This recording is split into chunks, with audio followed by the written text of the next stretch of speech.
Welcome my dear rockets. आज हम देखने वाले हैं पड़ी पड़ी लेचे मनासू।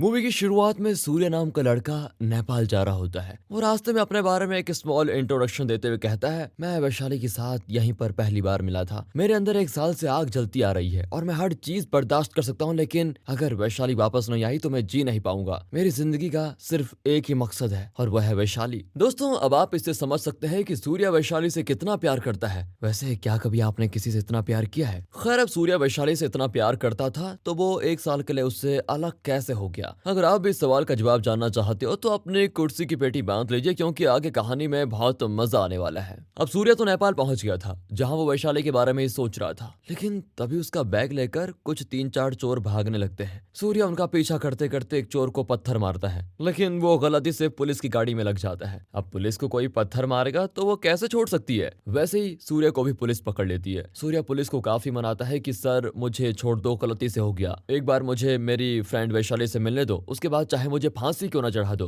पुलिस वाला भी सूर्य से कहता है कि वाह, मुझे लव स्टोरी सुननी बहुत अच्छी लगती है, एक काम करो तुम अपनी लव स्टोरी सुनाओ या तो जेल जाओ। और फिर सूर्य को अपनी लव स्टोरी सुनानी ही पड़ती है। जहाँ सूर्य की लव स्टोरी शुरू होती है आज से 2 साल पहले कोलकाता में, जहाँ कुछ गुंडे सूर्य को मारने के लिए टैक्सी से एक रेस्टोरेंट पहुंचते हैं। गुंडे तो सूर्य को कोई मामूली आदमी समझ रहे थे, लेकिन सूर्य उन्हें ऐसे धोता है कि उनकी नानी याद आ जाती है। लेकिन उन गुंडों का बॉस वहां से भागकर ट्रेन में चढ़ जाता है और उसे लगता है कि वो सूर्य से बच गया, लेकिन सूर्य उसके पास ही बैठा होता है। सूर्य को देखकर वो बिल्कुल शॉक्ड। अब सूर्य भी उसे इतना मारता है और पूछता है, मुझसे कुछ काम था क्या? लेकिन तभी उस गुंडे को उसके साथी का फोन आता है, जो उसे बताता है कि सूर्य मिल गया, मतलब इन्होंने गलत सूर्य को पकड़ लिया। अब ये जानकर वो सूर्य को बताता है कि छोटी सी मिसअंडरस्टैंडिंग हो गई थी। सूर्य भी कहता है कि तुम्हारी मिसअंडरस्टैंडिंग की वजह से मैं मार खाऊं। सूर्य उसे पंच मारता है, लेकिन वो साइड हो जाता है। इसी बीच वो खिड़की तोड़ता है, तभी उसे वैशाली भी पहली बार दिखती है। वो उसे देखता ही रह जाता है। वैशाली और उसके दोस्त साथ में वहां लोगों को जागरूक करने के लिए एक प्ले कर रहे होते हैं। फिर अगले दिन वैशाली रास्ते के बीच में 2 गाड़ी वालों की लड़ाई को भी शांत करवाती है, जहां सूर्य उसे फिर देख लेता है।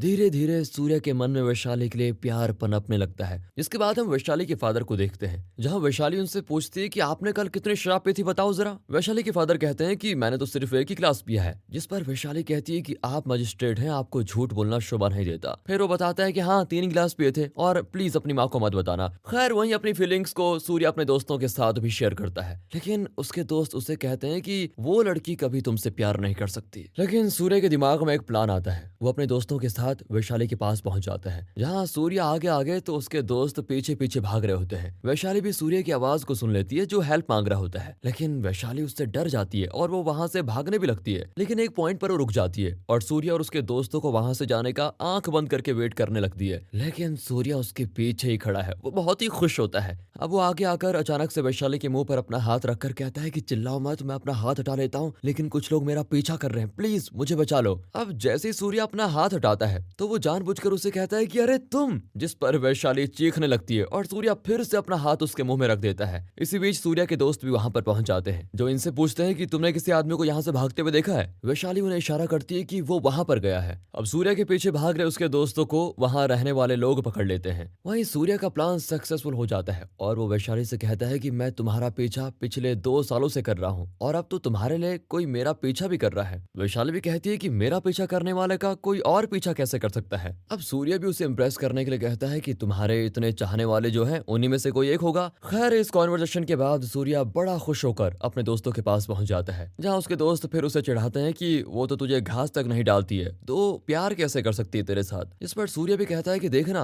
अभी वो अपनी सहेलियों के साथ मेरे बारे में ही बात कर रही होगी। तभी सूर्य का एक दोस्त उसी ट्रेन में होता है जिसमें वैशाली है। वो सूर्य को बताता है कि यार, ये तो तेरी बात छेड़कर वो बातें सबके सामने कर रही है जो हम शराब पीकर एक कोने में करते हैं। इस पर सूर्य और उसके बाकी दोस्त बहुत हंसते भी हैं और अब धीरे धीरे सूर्य वैशाली का पीछा करना शुरू कर देता है। जहाँ जहाँ वैशाली जाती है वहां वहां सूर्य भी अपनी बाइक के साथ पहुंच जाता है। एक दिन वो वैशाली के पड़ोस के आदमी को वैशाली से बात करते, उससे गले मिलते हुए और उसे लिफ्ट देते हुए देख लेता है। फिर क्या था, उससे गुस्सा आता है और वो अगले ही दिन उसको मारने लगता है और कहता है कि वैशाली से दूर रह बेटा। अब जहाँ वैशाली जा रही थी वहां सूर्य भी पहुंच जाता है और सूर्य को भी वैशाली अच्छे से ऑब्जर्व कर रही है कि ये आजकल मेरे पीछे ही घूमता रहता है। एक पॉइंट पर आकर वैशाली सूर्य के पास जाकर उसे पूछ लेती है कि तू मेरा पीछा क्यों कर रहा है, जिस पर सूर्य कहता है कि अरे तुम, अगर उसने मुझे तुम्हारे साथ देख लिया तो वो फिर से मुझे मारने के लिए गुंडे भेज देगा। अब वैशाली भी चिढ़कर पूछती है कि आखिर वो है कौन? वो भी उसको चिढ़ाते हुए कहता है कि होगा तुम्हारा तुम्हारा पुराना कोई आशिक, मैं तुम्हें देखता भी हूँ तो वो मुझे धमकी भरे मैसेजेस भेजता है, चलता हूँ नहीं तो मेरी खैर नहीं। अब अगले दिन वैशाली बोट में चढ़ती है जहाँ वो किसी सूर्य नाम के आदमी का एक्सरे नीचे से उठाकर मिस्टर सूर्य को बुलाने लग जाती है। सूर्य की ये चाल भी कामयाब हो जाती है। वो वैशाली से कहता है कि अरे तुम यहाँ भी पहुंच गई। वैशाली उससे पूछती है कि ये एक्सरे तुम्हारी हालत को क्या हुआ। अब सूर्य बताता है कि कल उसने मुझे तुम्हारे साथ बात करते हुए देख लिया था, इसलिए उसने मेरा ये हाल कर दिया है। अब वो चिढ़कर कहती है कि अगर वो मुझसे इतना प्यार करता है तो मुझसे सीधा बात क्यों नहीं कर लेता।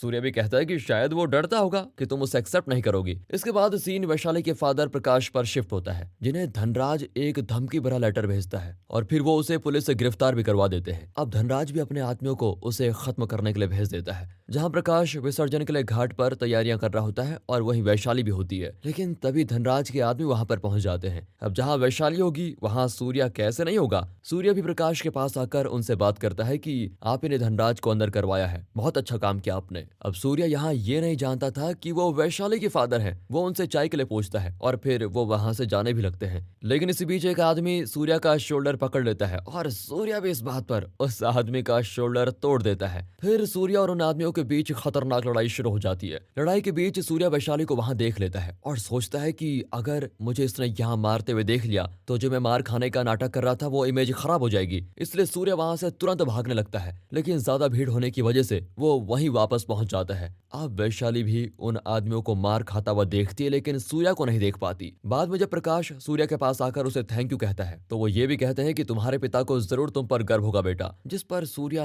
नाराज होकर चला जाता है। ये नाराज क्यों हुआ वैसे? सूर्या की नाराजगी के पीछे उसके फादर ही होते हैं। दरअसल जब सूर्या छोटा था तब उसके फादर उसे ये बोलकर छोड़ गए थे कि वो सूर्या और उसकी माँ की वजह से अपने सपनों को पूरा नहीं कर पा रहे हैं, और उस समय सूर्या भी ये बात पीछे खड़ा होकर सुन रहा था। तब से सूर्या ने अपने फादर से नफरत करना शुरू कर दिया था। अब एक दिन वैशाली ट्रेन से कहीं जा रही होती है और उसी ट्रेन में सूर्या भी होता है, लेकिन पीछे खड़े कुछ आदमी वैशाली को छेड़ने लगते हैं, जिस पर वैशाली अपने दोस्त को फोन करके कहती है कि मेरा दिल कर रहा है कि अभी जाकर उनका मुंह तोड़ दूं। ये सारी बातें सूर्या भी सुन लेता है। फिर वैशाली के अगले स्टेशन पर उतरते ही वो उन्हें सबक सिखाने पहुंच जाता है, बहुत मारता है उन्हें। फिर वो लोग वैशाली के पास जाकर उन्हें मारने वाले के बारे में बताते हैं, लेकिन वो सूर्या को अच्छे से नहीं जानते थे, जिस पर वैशाली को कुछ खास नहीं बता पाते। लेकिन वैशाली अंदर ही अंदर खुश हो जाती है क्योंकि वो यही चाहती थी कि इनको सबक सिखाया जाए। वैशाली के दिल में भी अब प्यार जागने लग जाता है और तभी एक पंडित भी एक कथा सुनाता है जहाँ वो बताता है कि रुक्मिणी श्री कृष्ण से भी कभी मिली ही नहीं थी, लेकिन नारद मुनि से श्री कृष्ण के बारे में सुनकर वो श्री कृष्ण से आकर्षित हो गई और उनसे प्रेम करने लगी। वैशाली के केस में भी यही होता है। वो नहीं जानती कि सूर्या ही उसके लिए ये सब कुछ कर रहा है, लेकिन फिर भी उसके दिल में प्यार आ जाता है। सूर्या भी हर जगह वैशाली का पीछा करने लगता है। उसे कोई छेड़ता तो सूर्या उसे सबक सिखाता, लेकिन उसके सामने बिना आए, और जब कोई उसका पर्स चोरी करता तो वैशाली भी टेंशन फ्री होकर कुछ नहीं करती, क्योंकि उसे पता है कि कोई ना कोई उसको बचा लेगा। यानी कि डायरेक्टली सूर्या की बात हो रही है। वैशाली ये फीलिंग्स किसी के साथ शेयर करना चाहती थी, इसलिए वो सूर्या से मिलती है, जहां वो सूर्या से उसके बारे में पूछती है जो उसके लिए ये सब कुछ कर रहा है। सूर्या भी खुश हो जाता है। वैशाली बताती है कि शायद मैं उससे प्यार करने लगी हूँ जो मुझे हर समय बचाता है। इस पर तो सूर्या और खुश हो जाता है कि ये मेरे बारे में बात कर रही है। तभी कोई आदमी रेस्टोरेंट में एंटर करता है, जिसे वैशाली वही आदमी समझती है जो उसे प्यार करता है और जो हमेशा उसे बचाता है। वो सूर्या को भी इस आदमी के बारे में बताती है और कहती है शायद यही है वो आदमी। इस पर तो सूर्या का चेहरा उतर जाता है। वैशाली कहती है कि मेरे पास एक सोल्यूशन है जिससे वो तुम्हें तंग नहीं करेगा। अब सूर्या भी खुश हो जाता है। वैशाली कहती है कि मैं तुम्हें राखी बांधकर भाई बना लेती हूँ जिससे वो तुम्हें मारेगा नहीं। अब वैशाली की इस बात पर सूर्या कहता है कि ये क्या बकवास कर रही हो, और ये बात सुनकर कहानी प्रेजेंट में आ जाती है। वो पुलिस ऑफिसर सूर्या पर बहुत हंसता है और कहता है कि तुम्हारे पास सच बताने के अलावा अब कोई रास्ता ही नहीं बचा। सूर्या कहता है कि मैं उसके कॉलेज भी गया, लेकिन श्रवण ने सारा खेल बिगाड़ दिया था। कहानी में होती है श्रवण की एंट्री, जो वैशाली से कहता है कि मैं तुमसे प्यार करता हूँ और शाम को न्यूजीलैंड भी जा रहा हूँ, लेकिन तुम उस सूर्य के साथ घूमती हो तो वो मुझे अच्छा नहीं लगता। वहीं सूर्य भी वैशाली को सारी बात बताने के लिए उसके पास पहुंच जाता है। आज वो सच बताने वाला होता है, जहाँ वैशाली उसे श्रवण के बारे में बताती है और कहती है कि श्रवण पहले मेरी दोस्त को डेट कर रहा था, लेकिन अब वो मेरे पीछे पड़ा हुआ है और मुझे ऐसे लोग बिल्कुल पसंद नहीं है। फिर सूर्य को एक आइडिया आता है। वो श्रवण को एक जगह बुलाता है। वहीं वैशाली को भी कॉल करके कहता है कि जो तुमसे प्यार करता है वो मेरे सामने है, जल्दी मेरे पास आ जाओ। वैशाली भी उसे देखने के लिए कॉलेज से निकल जाती है। अब पहले तो सूर्या श्रवण के लोगों को बहुत मारता है और श्रवण को मार मार कर और भगाता भी है। लेकिन यहाँ पर सूर्या का एक प्लान होता है। सूर्या के दोस्त आते हैं और वो श्रवण को एक बैट भी देते हैं जिससे वो सूर्या को मारे। और इसी बीच वैशाली भी वहां पर पहुंच जाती है और इस पॉइंट पर आकर सूर्या रुक जाता है और श्रवण से मार खाने की एक्टिंग करने लगता है। वहीं वैशाली भी उस लड़के को देखने के लिए बहुत ही एक्साइटेड होती है, लेकिन उसकी एक्साइटमेंट तब खत्म हो जाती है जब वो श्रवण को देखती है। सूर्या वैशाली के सामने अभी भी एक्टिंग करना नहीं छोड़ता और वैशाली ये समझकर कि श्रवण सूर्या को बिना वजह मार रहा है उसे रोकती है और कहती है कि क्या हुआ, अगर सूर्या मुझसे प्यार करता है तो तुम कौन होते उसे रोकने वाले। जिस पर श्रवण गुस्से में कहता है कि मेरी फ्लाइट है, मैं जा रहा हूँ। तब सूर्या भी वैशाली से कहता है कि अगर इसे कोई प्रॉब्लम नहीं है, तुम्हें कोई प्रॉब्लम नहीं है, मुझे तो कोई प्रॉब्लम है ही नहीं, तो क्यों ना बिना प्रॉब्लम के प्यार शुरू करें। अब वैशाली ये सुनकर जाने लगती है, लेकिन तभी सूर्या उससे कहता है कि अगर तुमने ना कह दिया तो तुम नहीं जानती मेरा क्या हाल होगा। वैशाली भी उससे पूछ लेती है कि जरा बताओ क्या हाल होगा। अब सूर्या सच बताता है। वो कहता है कि सच सुनना चाहती हो या झूठ। वैशाली पहले झूठ सुनना पसंद करती है। तब सूर्या कहता है कि मैं अपनी जान दे दूंगा। वैशाली फिर सच पूछती है। सूर्या भी रोमांटिक लाइन मारते हुए कहता है कि मैं कभी झूठ नहीं बोल सकता और इस बात पर वो दोनों मुस्कुरा जाते हैं। अब वैशाली के दिल में सूर्या के लिए फीलिंग्स पनपने लगती है और वो बार बार सूर्या को कॉल भी करती है। एक दिन वैशाली की आंखें टीवी पर होती हैं तो उसके दिमाग कहीं और होता है। तभी उसका फादर प्रकाश आता है और वैशाली से सीधा पूछ ही लेता है कि क्या कोई बात है बेटा। फिर वैशाली उसे सूर्य के बारे में बताती है। प्रकाश भी सूर्या से रिलेटेड सारे सवाल पूछता है, जिस पर वैशाली कहती है कि कल मैं उसे लंच पर बुला लूंगी, तब आप खुद ही उससे सारे सवाल पूछ लेना। अब अगले दिन सूर्या भी वैशाली के घर जाने लग जाता है, लेकिन रास्ते में उसे वैशाली के पापा रोक लेते हैं और उसे अपने घर ले जाते हैं। सूर्या उनसे यही कहता है कि मैं यहाँ अपने किसी दोस्त के घर जा रहा हूँ, लेकिन सूर्या ने प्रकाश की जान बचाई थी, इसलिए वो जबरदस्ती उसे घर ले आता है। वहीं सूर्या भी वैशाली की फोटो को देख लेता है। फिर वैशाली के पापा कहते हैं कि ये मेरी बेटी है। अब सूर्या को लगता है कि उसकी पोल खुल जाएगी। वैशाली के पापा जब उसकी माँ के पास रसोई में जाते हैं, तब वैशाली की माँ उसके पापा से कहती है कि ये लड़का अच्छा है, आप उसके रिश्ते के बारे में बात कीजिए। अब वो कहते हैं कि पूछना क्या है, अच्छा लड़का है, कर देते हैं शादी। माँ कहती है कि शादी आपको करनी है वैशाली को, उससे तो पूछ लीजिए एक बार। तभी वैशाली के पापा उसके और सूर्य के पास आकर सूर्य के बारे में पूछते हैं कि वो कहाँ पर है, मैंने तुम्हारी माँ को मना लिया है। असल में वैशाली के पापा नहीं जानते थे कि सूर्या उनके सामने ही खड़ा है, लेकिन सूर्या ये अच्छे से जानता था कि अब उसकी पोल खुल गई है। अब वैशाली के सामने भी सारी सच्चाई आ जाती है कि उसके पापा को बचाने वाला सूर्या ही था और गुंडों को मारने वाला, उसका पीछा करने वाला, उसे हमेशा बचाने वाला वही है, लेकिन वो उसे आई हेट यू कहकर घर से निकाल देती है। अब वैशाली उससे नाराज थी तो सूर्या उसे कैसे न मनाता। वो वहां पहुंच जाता है और उसके प्ले के बीच में बहुत ही रोमांटिक लाइंस मारता है, लेकिन इससे वैशाली को कोई फर्क नहीं पड़ता और वो फिर चली जाती है। फिर सूर्या के बहुत बार मनाने के बाद वैशाली आखिरकार मान जाती है और वो उससे प्यार भी करने लग जाती है। और अब फिर प्रेजेंट में आ जाओ। पुलिस वाला उससे पूछता है कि कोलकाता और काठमांडू, इन दोनों में कनेक्शन क्या है। अब सूर्या बताता है कि असली कहानी तो अब शुरू होने वाली है। अब दिखाते हैं तो 2 दिन के बाद सूर्या उसे मैसेज करता है, लेकिन वैशाली क्लास में होती है, जहाँ सूर्या उसे गले लगाकर कहता है कि बाहर मिलते हैं। वहीं वैशाली भी सर नीचे करके बाहर पहुंच जाती है और तभी वैशाली सूर्या को कहती है 2 दिन में तुम्हारा ये हाल है और जब मैं 1 हफ्ते काठमांडू चले जाऊंगी तब तुम्हारा क्या हाल होगा। जिसके बाद जब वैशाली काठमांडू होती है तब वहाँ सूर्या भी पहुंच जाता है। वैशाली उसे कॉफी शॉप में बुलाकर वापस लोगों के इलाज में लग जाती है। अब जैसे ही सूर्या कॉफी शॉप पहुंचता है, उससे किसी की कॉफी गिर जाती है और जब वो मुड़कर देखता है तो बिल्कुल शॉक्ड, क्योंकि वो उसके फादर होते हैं। अब उसे उनकी कही गई बातें याद आती है और तभी सूर्य का फादर कहता है कि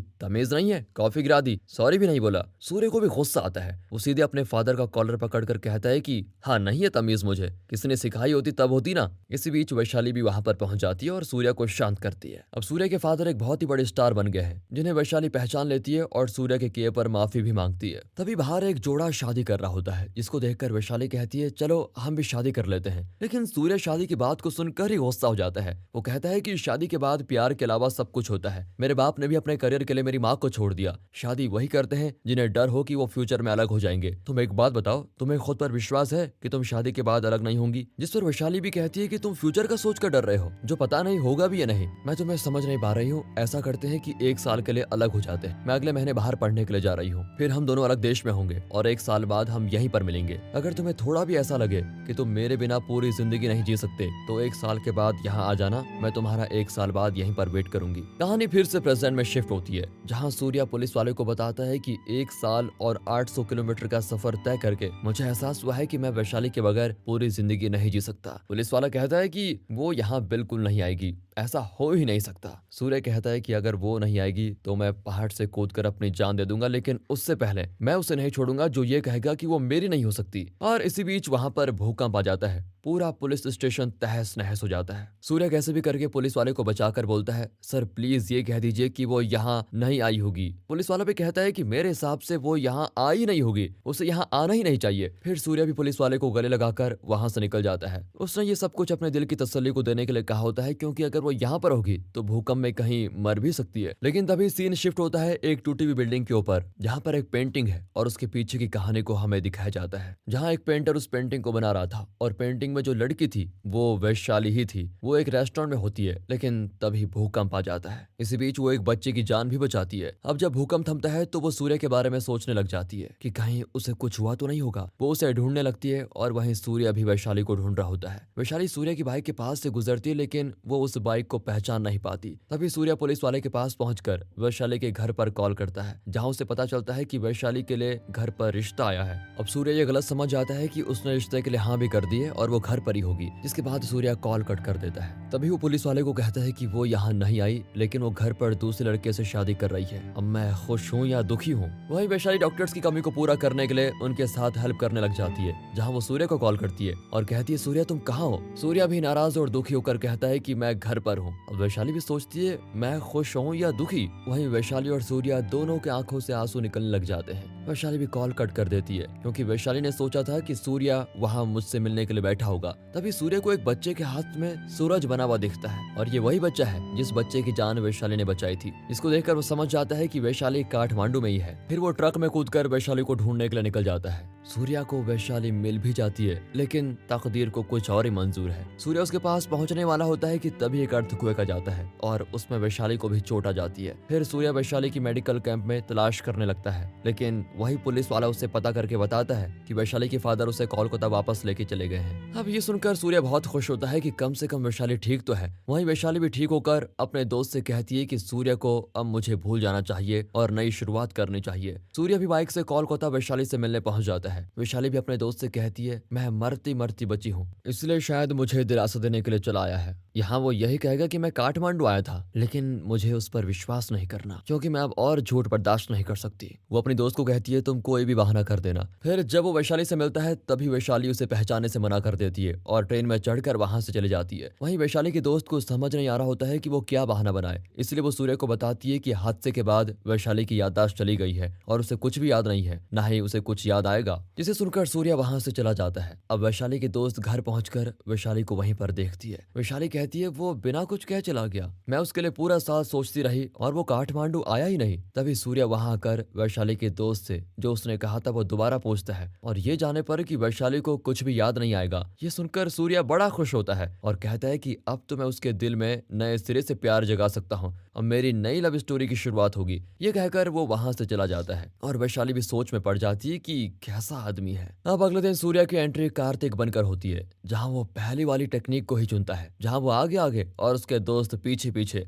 लेकिन वैशाली तो ये सब कुछ जानती है, इसलिए वो सीधा पीछे ही देखने लग जाती है। सूर्य उसे ऐसे ऐसे घूरता देखकर उल्टा भाग ही जाता है। अब सूर्य के पीछे भाग रहे उसके दोस्त भी वैशाली को ऐसा खड़ा देखकर बहुत डर जाते हैं। वो भी उल्टे पांव वहां से भाग जाते हैं। अब सूर्य भी भागते भागते उन्हीं गुंडों के एरिया में पहुंच जाता है, जिन्हें सूर्य ने वैशाली की फादर की जान बचाने के लिए मारा था। वो गुंडे भी सोचते हैं कि अब ये हमारे एरिया में आ ही गया है तो क्यों ना इसको खतरनाक तरीके से मारा जाए। लेकिन सूर्य फिर उन्हें मारने लगता है और जब सूर्य वैशाली को वहां तवा देखता है तो वो फिर से मार खाने की एक्टिंग करता है। लेकिन वैशाली को पता है ये एक्टिंग कर रहा है, इसलिए वो कोई रिएक्शन नहीं देती और आराम से चली जाती है। अब हमारा सूर्य भी कहाँ हार मानने वाला था, वो उसका पीछा करना छोड़ता ही नहीं। वो उसका हर जगह पीछा करता है, ट्रेन में, बोट में, गाड़ी में, हर जगह। लेकिन वैशाली उसे जरा भी भाव नहीं देती। अब एक दिन वैशाली से शादी करने अमेरिका से चतुर नाम का आदमी उसके घर पहुंचता है और जब वो वैशाली के माँ बाप से वैशाली के बारे में पूछता है तो वैशाली के फादर उसे वैशाली की फोटो दिखाते हैं और कहते हैं कि अभी तो सिर्फ 5 ही बजे हैं, वो आधी रात से पहले घर नहीं आएगी, तुम कल मिल लेना। अब चतुर भी सोच में पड़ जाता है। वो भी मन ही मन सोचता है कि सोचा था इंडिया जाकर किसी संस्कारी लड़की से शादी करूंगा, लेकिन यहाँ भी अमेरिका जैसा सब नॉर्मल है। सुबह होते ही चतुर वैशाली के पास पहुंच जाता है, लेकिन वैशाली उसे घास तक नहीं डालती। जॉगिंग करते करते सूर्य वैशाली के पापा से मिलता है और वहीं वो चतुर से भी इंट्रोड्यूस होता है। जिसके बाद वैशाली डॉक्टर राकेश के पास पहुंच जाती है, जहां वो उसे एक सेमिनार में इनवाइट करते हैं। वैशाली उस सेमिनार में पहुंच तो जाती है, लेकिन साथ में चतुर भी उसके साथ साथ वहां पहुंच जाता है। अब जहां वैशाली जाएगी वहां सूर्या कैसा ना जाए, वो भी इस सेमिनार में पहुंच जाता है। वैशाली कार्तिक को देखकर चतुर के करीब आने की एक्टिंग करती है और ये सब कुछ कार्तिक से देखा नहीं जाता। कार्तिक दोस्तों यानी कि सूर्या तो उनकी बातचीत के बीच रुकावट डालने पहुंच ही जाता है, जिसके बाद डॉक्टर राकेश वैशाली को उस साइड में लेके जाता है, जहां में पता चलता है कि डॉक्टर राकेश वैशाली को पसंद करता है और वो वैशाली से कहता है कि तुम सूर्या को अपनी जिंदगी में आने नहीं देना चाहती ना, तो वो तो ठीक है, तुम अपने आप को तकलीफ क्यों दे रही हो। ये सारी बातें सूर्या भी सुन लेता है। वो बहुत गुस्सा होता है और वैशाली से लड़ने भी लगता है। सूर्या कहता है कि तुम मुझे इतना तड़पा क्यों रही हो, तुम मेरे पास ही होती हो लेकिन ऐसा लगता है कोसों दूर हो। अब वैशाली फिर गुस्सा होकर चली जाती है। सूर्या भी वैशाली के साथ पुरानी यादों को याद करने लगता है, लेकिन उसे समझ नहीं आ रहा है कि वो करे तो करे क्या। अब अगले दिन चतुर उससे बात करने की कोशिश करता है, लेकिन वैशाली उसे कहती है मैं जानती हूँ तुम मुझसे क्या बात करना चाहते हो, हमारी शादी नहीं हो सकती, सिंपल, मैं किसी और से प्यार करती हूँ। अब ये सुनकर चतुर शॉक्ड हो जाता है। वैशाली भी घर से हॉस्पिटल के लिए निकल जाती है, जहाँ रास्ते में उसे किसी फुटबॉल प्लेयर की एक्सीडेंट की न्यूज मिलती है। वैशाली समझती है कि ये सूर्या है, जिस पर वो ऑपरेशन रूम में चेक करने के लिए पहुंच जाती है कि वो सूर्या है या नहीं। अब यहाँ सूर्या तो नहीं होता, लेकिन वैशाली की फ्रेंड जरूर होती है, जो वैशाली को वहां देखकर कहती है वो जब तुम्हारे सामने होता है तब तुम उसे देखना नहीं चाहती, और जब तुम्हें लगा कि उसका एक्सीडेंट हो गया है तो तुम घबरा गई। आखिर तुम चाहती क्या हो? तुम सिर्फ इसलिए अपनी लाइफ को बर्बाद कर रही हो क्योंकि सूर्या काठमांडू नहीं आया। अब वैशाली बताती है कि सूर्या वहां आया था। असल में सूर्या को वैशाली ने तब देख लिया था जब उसे हॉस्पिटल लेके जाया जा रहा था। तभी सीन डॉक्टर प्रकाश पर शिफ्ट होता है, जहाँ वैशाली बताती है मैं धीरे धीरे सब भूल रही हूँ और इस बीमारी का पता अब मेरे माँ बाप को भी चल गया है। मुझे सबसे ज्यादा डर सूर्य की यादों को भुलाने से लग रहा है। डॉक्टर प्रकाश बताते हैं कि तुम्हारी यादें एक पेड़ पर बैठी चिड़िया की तरह है, एक छोटी सी आवाज भी तुम्हारी यादों को मिटा सकती है। यहाँ सूर्य घर पर वैशाली की यादों में खोया होता है, लेकिन तभी उसे पता चलता है कि उसकी माँ उसके पिता के सेमिनार में गई है। सूर्य भी वहाँ पहुँच जाता है। सूर्य के पिता कहता है कि जिंदगी में समझौते करोगे तभी कामयाब बनोगे। मैंने अपनी पत्नी को छोड़ दिया और आज मैं यहाँ पर हूँ। ये सब कुछ देखकर सूर्य की माँ वहाँ से चली जाती है। पीछे से सूर्य उनसे पूछता है कि जो साथ जीने की कसमें खाते हैं और बीच रास्ते में छोड़कर चले जाते हैं, उनके बारे में आप क्या कहेंगे। वैशाली भी वहीं पर होती है। वो सूर्य को देख लेती है, लेकिन सूर्य उसे नहीं देख पाता। सूर्य का फादर ये नहीं जानता था कि ये जो सवाल पूछ रहा है वो उसका ही बेटा है, इसलिए वो उसके हर सवाल का जवाब देता है। आखिर में सूर्य कहता है कि शायद आपने अपनों को अपना नहीं समझा, क्योंकि अपने सिर्फ यादों में ही नहीं बसते, वो रग रग में बसते हैं। ये बोलकर सूर्य वहां से निकल जाता है। अब वैशाली को भी अपनी गलती का एहसास होता है। वो समझ जाती है वो सूर्य से दूर होकर बहुत बड़ी गलती कर रही है। वो सूर्य को कॉल करके रजिस्ट्रार ऑफिस बुला लेती है। सूर्य के आते ही वो पहले उसे गले लगाती है और कहती है मुझे माफ कर दो, पूरी याददाश्त जाने से पहले हम शादी कर लेते हैं, चलो। अब सूर्य जल्दी जल्दी कुछ समझ नहीं पाता। वहीं मैरिज के लिए सूर्य का पूरा नाम पूछा जाता है, जहाँ वैशाली सूर्य का पूरा नाम, एड्रेस सब कुछ बता देती है। अब इस पर सूर्य शॉक होता है। उससे पता चलता है कि वैशाली अभी तक उसे ना पहचानने की एक्टिंग कर रही थी। फिर वो वैशाली से इस चीज के लिए गुस्सा भी होता है कि मैं कार्तिक बनकर तुम्हारे पीछे पागलों की तरह पड़ा रहा और तुम मुझे पहचानने से मना कर रही थी। सूर्य नाराज होकर वहां से बाहर आ जाता है, लेकिन तभी वैशाली के सिर में दर्द शुरू हो जाता है और एक बॉलीवुड मूवी की तरह वैशाली सूर्य के हाथों में ही बेहोश हो जाती है। तब सूर्य को डॉक्टर प्रकाश से ये पता चलता है कि सच में वैशाली की याददाश्त धीरे धीरे जा रही है। डॉक्टर प्रकाश आगे बताता है कि जब उसे पता चला कि उसकी याददाश्त जा रही है तो उसे तुम्हारी चिंता होने लगी। उसे लगा कि वो तुम्हें भुला देगी और यही डर उसे मार रहा था। वो मुझसे झूठ कहती रही कि मुझे कोई प्रॉब्लम नहीं है, और तब तो उसने तुमसे भी झूठ कहा था कि वो तुम्हें भूल गई है, लेकिन अब ये सच में तुम्हें भूल रही है। जिसके बाद डॉक्टर प्रकाश उससे पूछते हैं कि क्या अब भी तुम इसे छोड़ना चाहोगे। सीन यहाँ से शिफ्ट होता है रजिस्ट्रार ऑफिस पर, जहाँ सूर्य वैशाली से शादी कर रहा होता है और दोनों बहुत ही खुश होते हैं। इसी हैप्पी एंडिंग के साथ ये मूवी भी खत्म होती है। दोस्तों अगर वीडियो अच्छी लगी हो, एक्सप्लेनेशन अच्छा लगा हो तो लाइक कीजिए, चैनल को सब्सक्राइब। मिलते हैं अगली वीडियो में, तब तक के लिए गुड बाय, अपना ख्याल रखिए and finally thanks for watching.